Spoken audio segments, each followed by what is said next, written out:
This is First Coast News continuing coverage after Irma. And thank you for joining us for this special edition of First Coast News after Irma. I'm Heather Crawford. And I'm Anthony Austin. Over the past several days, we've seen some of the worst of what the weather can bring. And this afternoon, I know many of you are cleaning up. Some of you are just thankful to have power again. The damage in many cases much worse than what Matthew brought 11 months ago. But we have also seen the best of what our area can be as law enforcement, the National Guard, and ordinary citizens pitch in to help neighbors. So over the next hour, we'll be all across our area to see how the recovery efforts are beginning. But we start first with a look at the latest updates right now.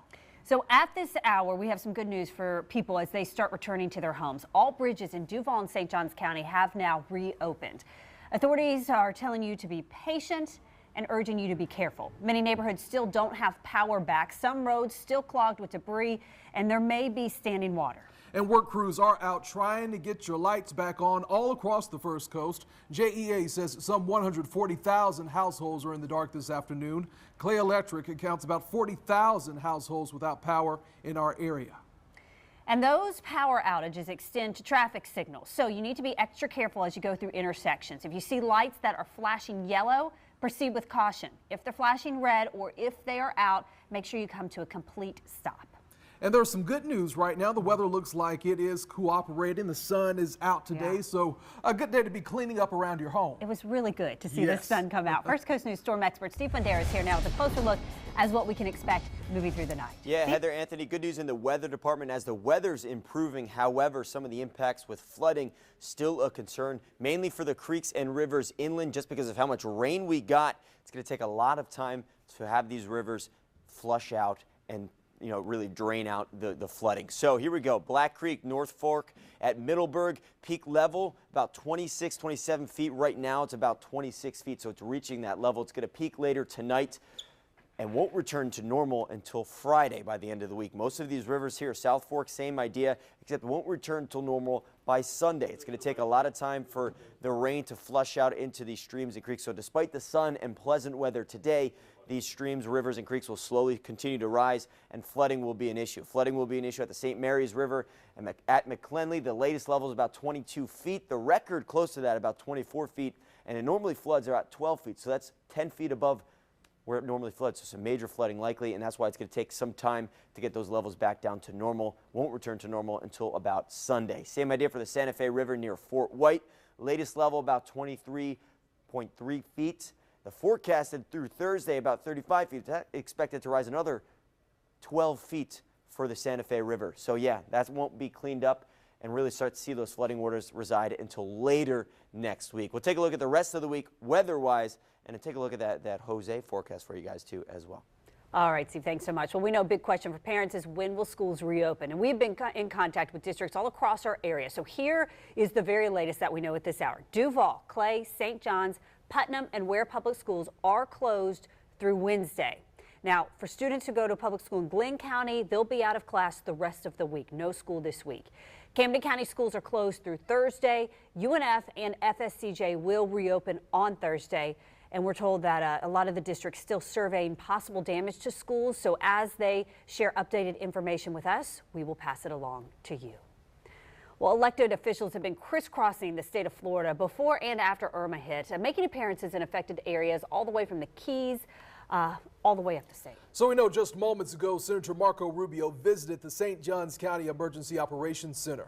Our Brittany Dion was there, and she joins us now live with what he had to say. Brittany.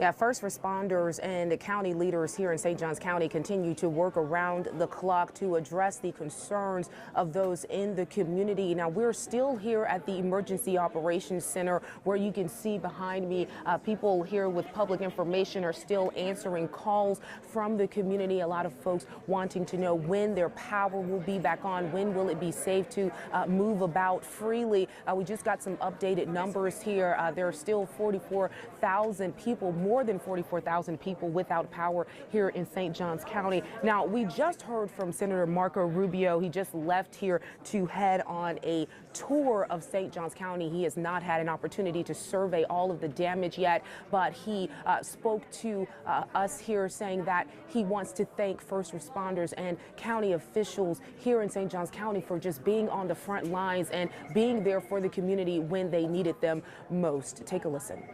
Most challenging things to watch is I was in Key West yesterday, and to think the same storm that did that damage over there did this damage over here gives you a sense of the scale and scope of the challenge ahead.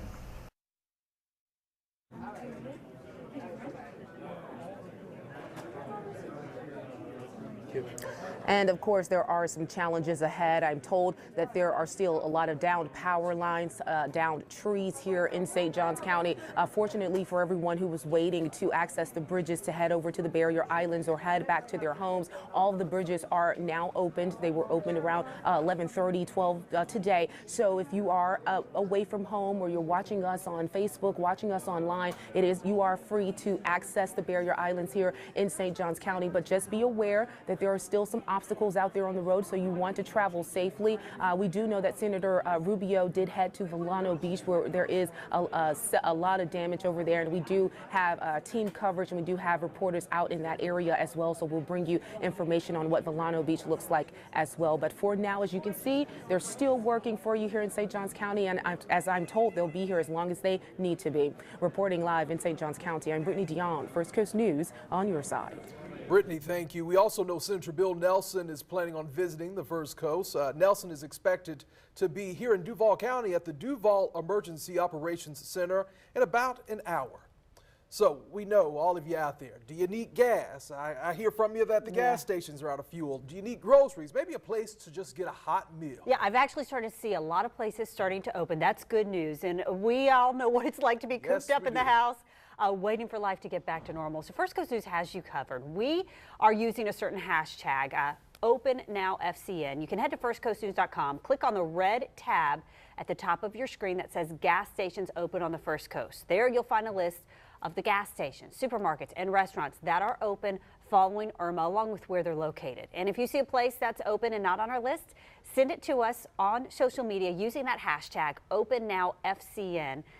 You can also search for stations open near you. St. Johns County, as you know, took a severe hit from Irma, especially in Volano Beach, as Brittany Dion was telling us. And just this morning, the bridge to the Barrier Island reopened. That is where First Coast News' Shelby Danielson is now. Shelby?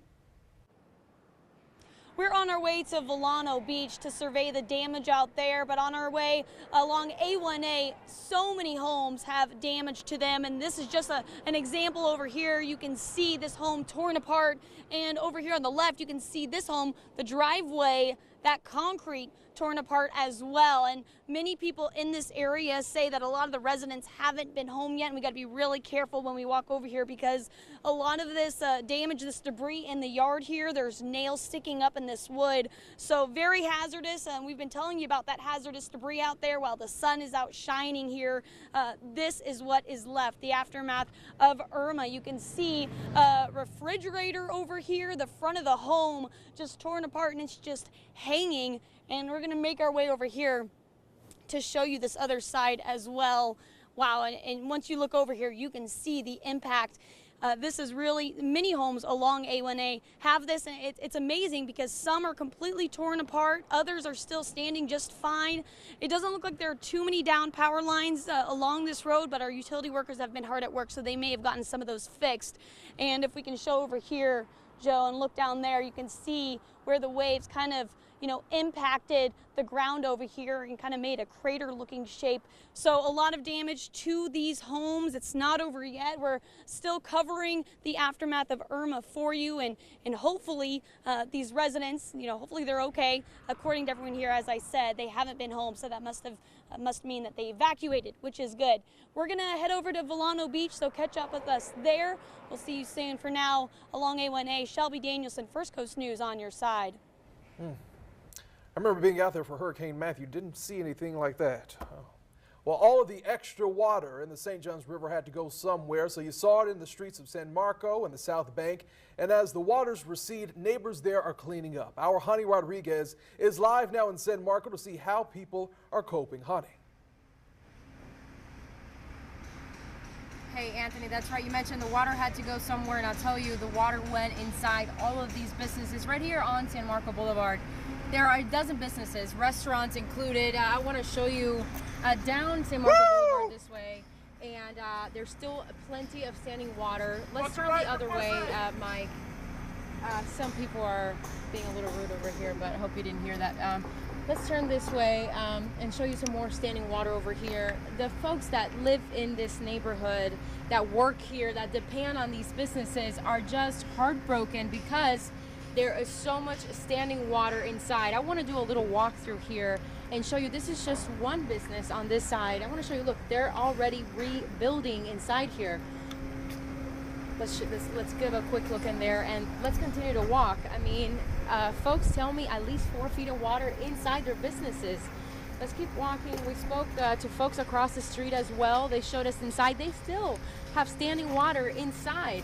And we're going to try to show you that video a little later on in the show. And I'm trying to walk as fast as possible, but we saw people, carrying their clothes in trash bags over here. And it didn't matter how many sandbags people posted up on their doors. I mean, there is severe water damage here. This is another business. I mean, you can see where the water went inside. The power is still out. But one thing that I can say is that the folks here in San Marco, man, they are strong. And already, I mean, look at this. The storm just left us, and they're already starting to rebuild. They want to get back up on their feet, and I think that is the most important message to send to you guys. For now, in San Marco, I'm Honey Rodriguez, First Coast News on your side. Good to see all those people trying to get their lives back to normal. Honey, thank you. Well, coming up, historic flooding here on the First Coast. We're going to show you rescue efforts underway in Black Creek. Plus, residents in Georgia feeling the effects of Irma as well. So when will they get back into their homes? An update in just a few minutes.